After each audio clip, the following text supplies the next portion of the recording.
ಬಾಗಲಕೋಟೆ ಜನ ನೋಡ್ತಾ ಇದ್ರು. ಇಲ್ಲಿ ಸರ್ಕಾರಿ ಮೆಡಿಕಲ್ ಕಾಲೇಜ್ ಆಗತ್ತೇನಾ ಅಂತಕ್ಕಂಥದ್ದು. ಇದರ ಹಿಂದ್ಗಡೆ ಭಾಳ ಜನ ಪ್ರಯತ್ನ ಪಟ್ಟಿದ್ದಾರೆ. ಅದರಲ್ಲಿ ವಿಶೇಷವಾಗಿ ದಿವಂಗತ HY ಮೇಟಿ ಅವರು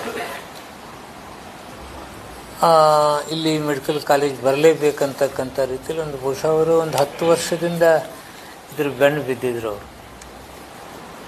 ಅದಕ್ಕೆ ಮುಖ್ಯಮಂತ್ರಿಗಳು ನಾಳೆ ಶಂಕುಸ್ಥಾಪನೆ ಮಾಡ್ತಾರೆ. ಅಂದಾಜು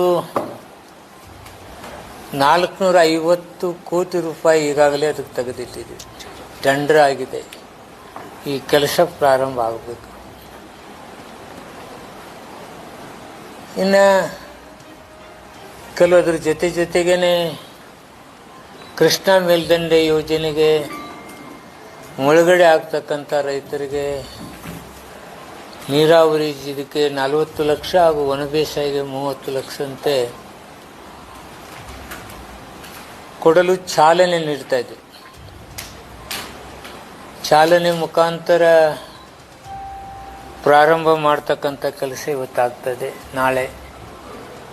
ಹಾಗೂ ಅದ್ರ ಜೊತೆ ಇನ್ನೊಂದು 2-3 ಕಾರ್ಯಕ್ರಮಗಳು ನಾವಲ್ಲಿ ಹಾಕೊಂಡಿದ್ದೀವಿ, ಶಂಕುಸ್ಥಾಪನೆಗಳು. ಅವರು ಮುಖ್ಯಮಂತ್ರಿಗಳು ಕೊಟ್ಟಂಥ 50 ಕೋಟಿ ಏನೇನು ಕೆಲಸಗಳಾಗಿದೆ ಅದರ ಶಂಕುಸ್ಥಾಪನೆ ಹಾಗೂ ಚಾಲನೆ ಕೊಡ್ತಕ್ಕಂಥದ್ದು. ಆರೋಗ್ಯ ಇಲಾಖೆಯಿಂದ 12.40 ಲಕ್ಷ ಅಂದರೆ 12 ಕೋಟಿ 40 ಲಕ್ಷ ರೂಪಾಯಿದು ಸಮುದಾಯ ಆರೋಗ್ಯ ಕೇಂದ್ರ ಸುತ್ತಗುಂಡಾರದಲ್ಲಿ ಅದು ಉದ್ಘಾಟನೆ ಆಗ್ತಕ್ಕಂಥದ್ದು.